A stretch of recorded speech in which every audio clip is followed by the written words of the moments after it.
topic I'm going to talk about is entitled, What's New, What's Next? There's nothing really new. Pretty much everything that I'm going to touch on has been published in some form already. It's just the perspective, hopefully, will be a little bit new for all of you. So that's me.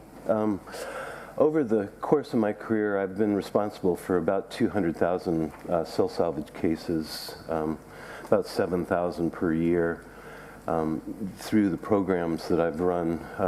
The PBM program, I first got involved back in the mid-1990s at the Cleveland Clinic, and then I migrated to the University of Pittsburgh, where we built an even bigger program.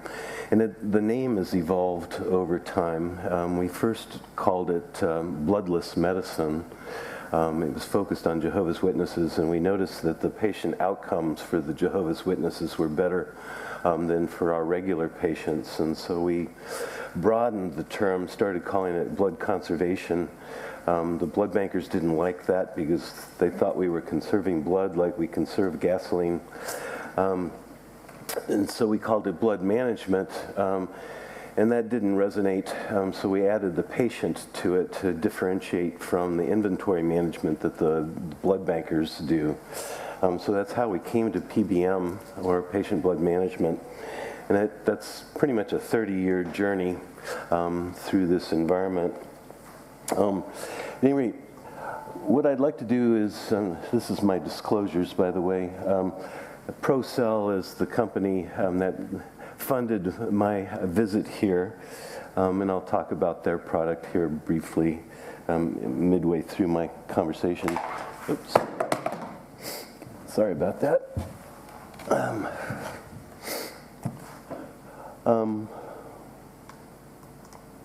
So where I wanted to start was with some mathematical modeling that I published in the journal Anesthesiology. And what you see here is this thing, I have a pointer. On the x-axis here is lost blood volume. So you can see at 0 and it goes up to 12 liters of lost blood. And on this y-axis, what we have is the hematocrit. And this is a theoretical mathematical model. So we're talking about a patient with a body weight of 70 kilos, a blood volume of about 5 liters, starting at a hematocrit of 45%. And so they can bleed down to about 3 liters before they cross an imaginary transfusion trigger of a hemoglobin or hematocrit of 21%. And sorry for using American terms. At any rate, this is an ideal, and it was originally published there in Anesthesiology, this particular mathematical model. So we took this mathematical model and we adapted it to cell salvage and published it in Anesthesia and Analgesia.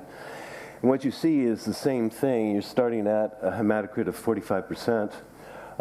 You bleed down, but because you're doing cell salvage, you're recapturing that blood, reinfusing it. So you're getting this sawtooth shape. And what you find is that you're able to take the patient, this imaginary mathematical model patient, and you're able to take them out about double the amount of blood loss that they would be able to tolerate before they got to that mathematical hemoglobin of 7. And the sawtooth shape here reflects the efficiency of cell salvage. Now, I heard a number, 94% efficiency. That's the efficiency of the machine. That's not the efficiency of the overall process. So you need to differentiate that. So the shape of this line really is the efficiency. And when we did this mathematical model, we actually plotted it against real cases that we were doing in our operating rooms and found that the average efficiency was about 60%. We were able to capture about 60% of the cells and return them to these patients. Now, if you're able to change the slope of this line like this, you can see that the tolerable blood loss changes. All of a sudden, instead of being able to tolerate 8 liters of blood loss, you're only able to tolerate 5 liters of blood loss. And you can go the opposite direction. And there's a number of different things that you can do to alter the shape of this efficiency curve. And that's what I wanted to speak on predominantly for the next 15 minutes. Is how you go about shifting that curve. And these are some of the things that you can do. Regulated suction, which the Hemonetics device has a mechanism built into it that it'll alter the suction pressure, which will preserve some of the cells. Rinsing of sponges, I'll talk about that here in a moment. Restricting the surgeons to the cell salvage suction, not letting them use a wall suction canister. I generally just remove the wall suction line and put it into my cell salvage reservoir because they don't differentiate when blood loss is happening rapidly. They don't differentiate between which suction line they're grabbing. Regulated suction, I don't think we need to talk about that too much, other than how you go about sucking the blood up is important. If you skim the blood from a shallow pool, you'll have a lot more damage to the red cells than if you're basically did a pretty good job with it. This particular slide, hopefully it gives you the idea of skimming the blood, but I produced this slide, or this picture, with artificial intelligence. It's pretty cool. Anyway, so if you skim it like this, with your Yankauer suction, you'll get a lot of damage to the red cells. Whereas if you're, and this is also an AI-generated picture, if you suck the blood out of a deep well, and this is showing a basin that the blood is being sucked out of, the amount of damage to those red cells is going to be different. And the reason is illustrated here is air bubbles. If you get a lot of air bubbles that are incorporated into your blood, those air bubbles are basically mini sticks of dynamite relative to red cells. And the air bubbles, when they burst, they'll send a shock wave into the red cells around them and cause them to be destroyed, basically. So you want to minimize the amount of air entrainment into the blood that you're sucking up. And that's probably the most important thing that you can do in terms of optimizing your efficiency. This is a study that I published on the effect of suction pressure and how you suck out that blood. And what you have is these bars with a 100 SS, 300 SS.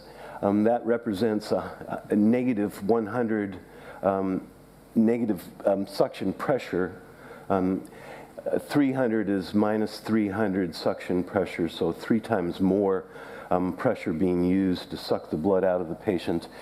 The SS is the surface where you're skimming the blood. The BB is a bowl. And so you can see that if you're sucking at 100, minus 100 suction pressure, and you're doing it out of a deep well, relative to 300 and skimming, the amount of damage to those red cells, and this free hemoglobin is reflective of the amount of damage that you're doing to those cells. You can see that you can cut it by about, give or take, 75%. So how you suck the blood is really important, and it's important to try to do it from a deep well. Rinsing of sponges, we've heard talk about how there's a protocol here in the UK, which I'm quite happy to hear, which is something that I've advocated for a long time, and it comes from my experience in obstetrics, because most blood lost in obstetrics is into those swabs. And we always used a basin such as this to rinse our swabs into, as is shown here. And when you rinse the swabs and turn them white like that, you can achieve 95% of those red cells can be recaptured from those swabs. That's pretty amazing. The problem is that nobody has the time or the patience to rinse them to the point where you get them coming out white. Which leads me to the sponsor of my talk, ProCell. They've created a device that looks like this that uses suction pressure. You throw the swabs into this plastic container. You place suction on it, and it basically crushes or squeezes the swabs and forces the blood out into the bowl here, and then you can suck that into your cell salvage reservoir. So it standardizes the process to some degree. And also I've found over my years that a lot of our scrub techs or ODPs, I think that's what don't like to stick their hands into a basin of bloody fluid. So this kind of takes away that gross factor from that particular person doing this processing. So I've become an advocate of this particular device because I think it gives you a standardized process for the swab rinsing. So other things, restricting the surgeon. Yes, sir. Is that on the market in the UK? It is, I think. Do you know? So they are planning to launch it in the UK. So they already got the CE mark. So it's just a question of time when they launch it in the UK. I guess I'm a lousy consultant, not knowing the answer to that question. But yeah, I mean, it's being marketed around the world. It's been purchased by the Korean health system for universal use. And I guess the company is looking to the UK as a potential market. And I think from what I've heard here today, you guys are significantly more advanced in the use of autotransfusion or cell salvage than many countries around the world. So give it a try. So other things that you can do to increase your efficiency is don't let the surgeon use wall suction or a standard suction system such as this in the United States. They don't differentiate, again, between which suction line they're using and whether or not it's the cell salvage. Other things, adequate anticoagulation. If you don't anticoagulate the blood adequately, this is what's result is a giant clot. The manufacturer recommends 1 drop per second, but if your blood is pouring out of the patient at a liter per minute, that 1 drop per second is not fast enough, and this is the result. Actually, this resulted from my cell salvage technician flirting with a circulating nurse, and he wasn't paying attention to the blood flowing out of the patient. But anyway, anticoagulation is a topic of discussion. In my operating room, we use citrate predominantly just because it's easily available. A cheaper way is to heparinize saline, but it just takes a little more time. Other things, periodic flushing of the cardiotomy reservoir or your cell salvage reservoir. Most of these reservoirs, depending upon the manufacturer, has a little port on top. You can connect an IV to that port and run in a liter of saline or plasma light or whatever your favorite solution is. Manually agitate it and free up red cells that have been trapped in the filter.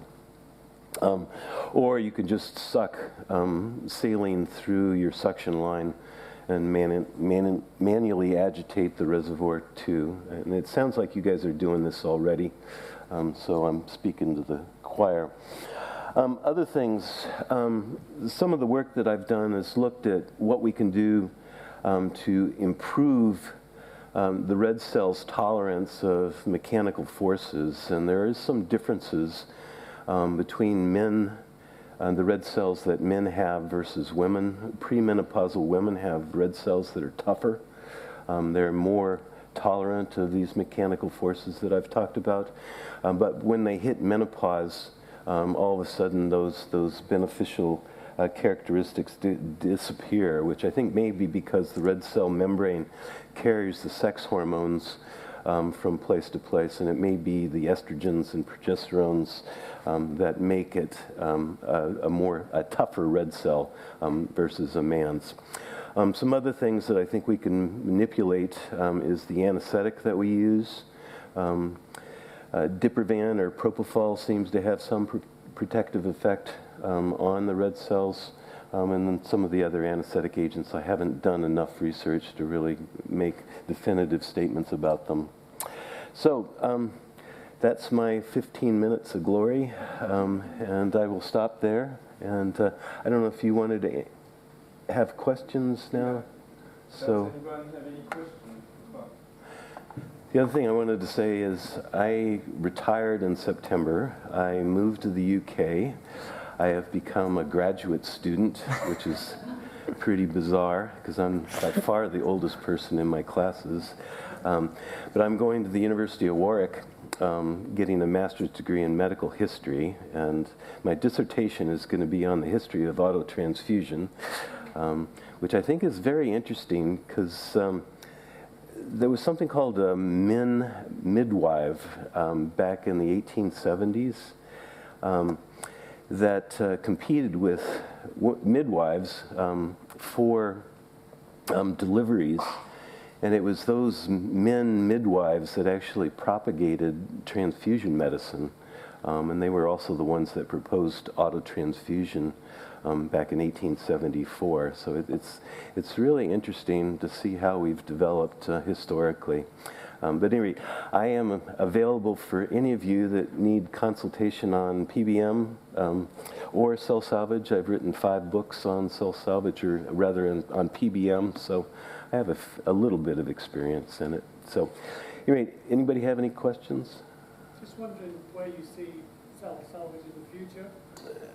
I think in that environment you can make a pretty significant impact on outcome in the trauma environment. So obstetrics trauma are probably the big opportunities for autotransfusion. I've tried to get these companies to downsize the size of their devices so they could fit on a helicopter and be used, instead of sending out a unit of whole blood on a helicopter, that we send out a unit like this where autotransfusion can be applied. The American military is working on that concept, so that might be a place it will go. So, yeah, you have a question? I was going to ask about your experience of, for one, that slightly horrifies me, that it is likely that these companies, the potential for disinvestment when the biggest potential for it is in maternity. And in terms of, we've got lots of stuff that is disinvested in because, yeah.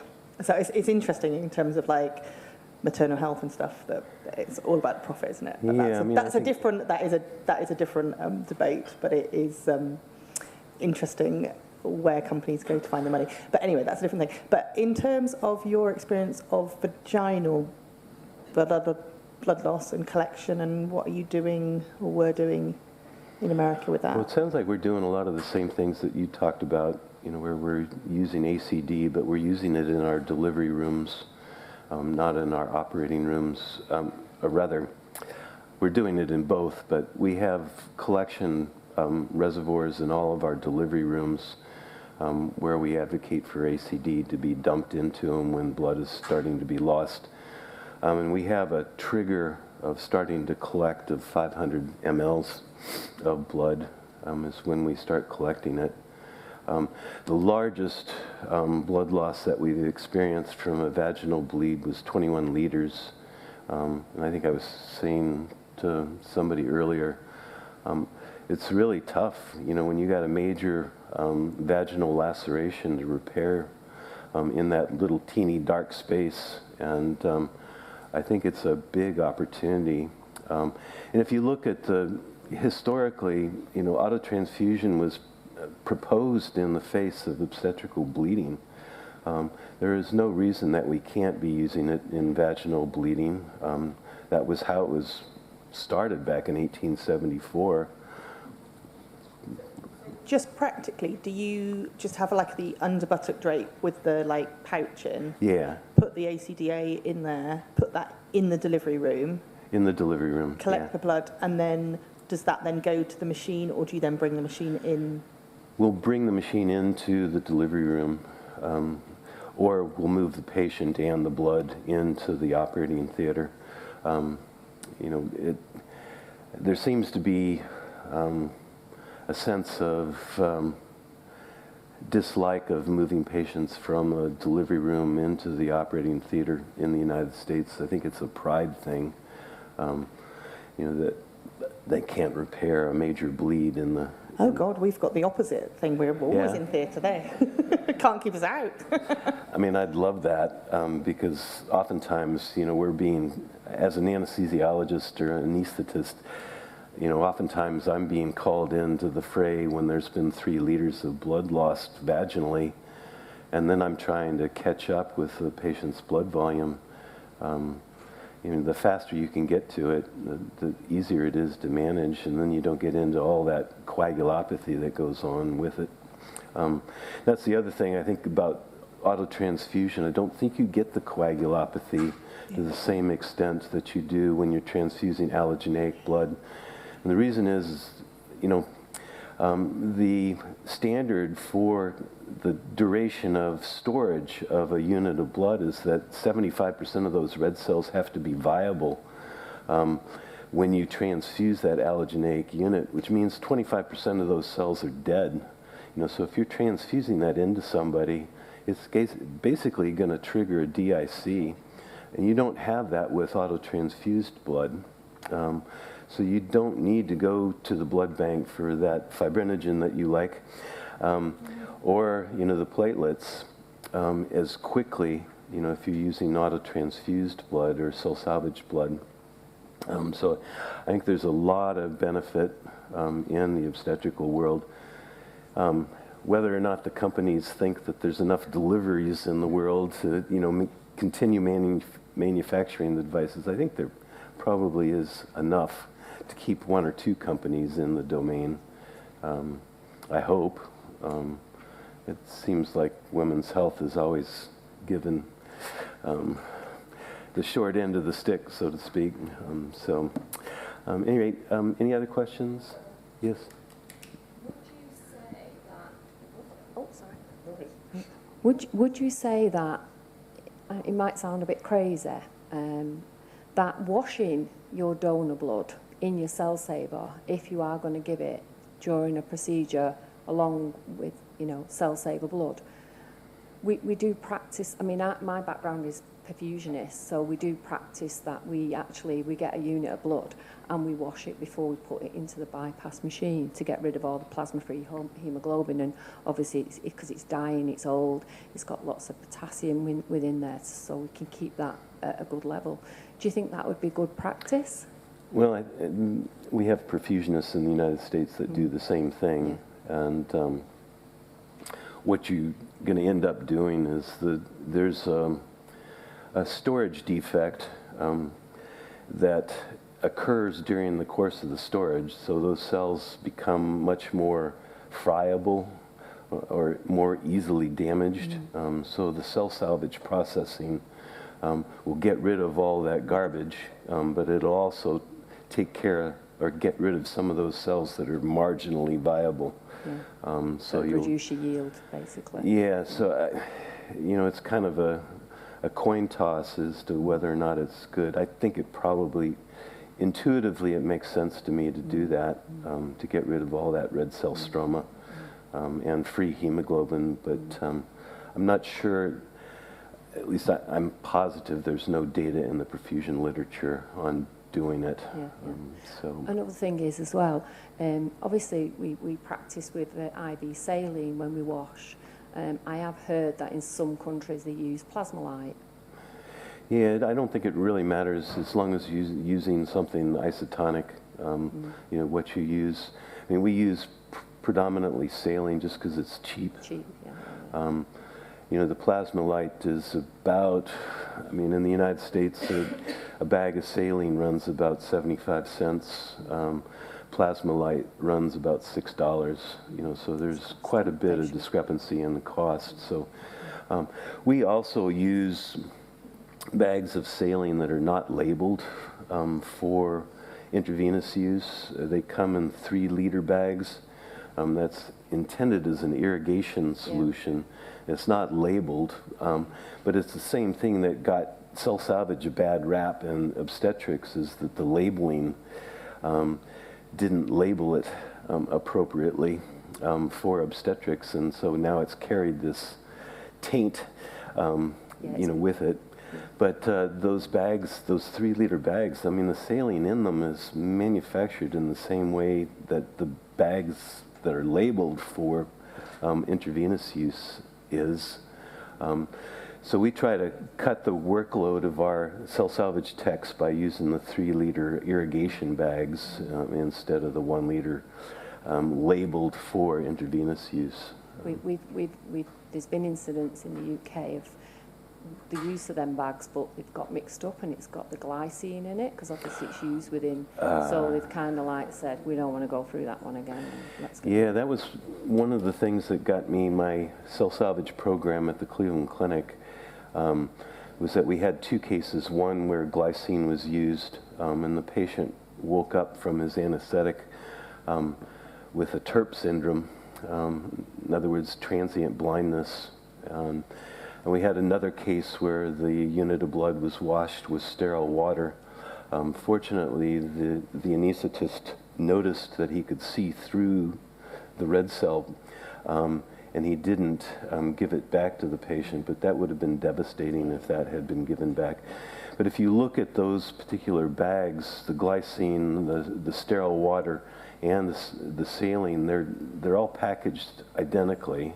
So it's very easy to make that error, which I think is the reason that you need standards. And the American Association of Blood Banks, or the AABB, has standards for perioperative autotransfusion processing and re-administration. And if you're looking for standards to follow, I mean, they're there. Steal them. Nothing wrong with that.